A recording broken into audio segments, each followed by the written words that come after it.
We are at the Twilight Creations booth with the designers of Jupiter Rescue with Mark and Christina Major. Hello. Hi. So they're going to give us a quick kind of rundown of the game and how a turn might work and all the different stuff. So take it away. Alright, well, Jupiter Rescue is a cooperative game for 2 to 7 players. You are playing as rescue robots. Your mission is to go to the Jupiter colony and save the bumbling humans from the aliens that are invading from all sides. So on any given turn, you have 5 actions that you can use to do various things. You can use actions to move your robot around the station, and you have to move along the bridges. You can use actions to shout at nearby colonists. So, you know, on your tile or adjacent tile, you can say, "Hey, little dude over here, go move towards the evacuation pod," and it's 1 action per space that they move. You can, if there's an alien creep on the same tile as you, you can shoot it.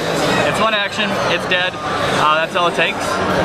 You can also trade cards between you and a nearby player for an action. Once you've done all the things you want to do on your turn, you roll the die, and you look for that number on all of the tiles on the edge, and you add an alien to it.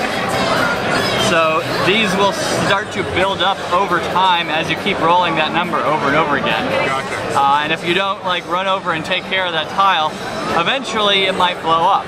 So if a tile completely fills up, it'll blow up and expose the inside. Which is bad because then next time somebody rolls a 3, that alien is going to come over here and replace that colonist.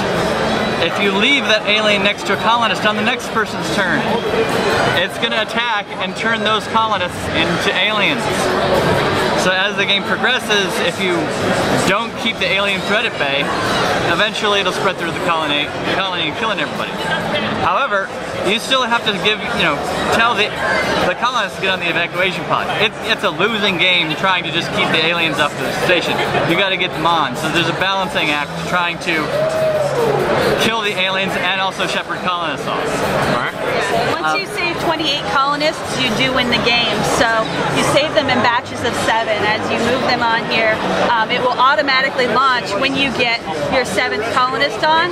Once the evacuation pod launches, you can actually rescue these guys and redock it when it comes back around to the person who launched its turn. So you might go over here because you've evacuated all of this section, but now you can start evacuating this part. So there's a little more versatility.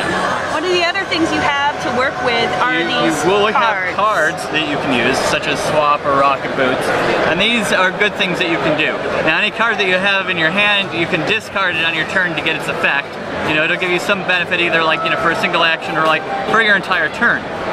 In addition, 2 of the cards that you start off with at the beginning of the game, you get to put your little chip on and say, "I'm never going to discard that card. That is my ability for the rest of the game." So, if you have rocket boots, you'll get to rocket boot across the colony every single turn. So that gives a little bit of, something special for you to have as a character.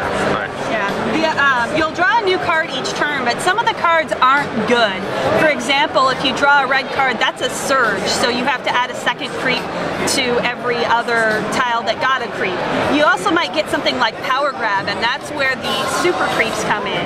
So in this case, all of the 3s that are not protected will get a super creep and reduce your hand size. Yeah, each super creep location does a different thing to players that's bad. Okay. So that's an extra challenge. Might change your strategy a little bit, but if you roll 6s, there are no 6 tiles. So if you roll 6s, you just add another creep to every tile that already has a creep.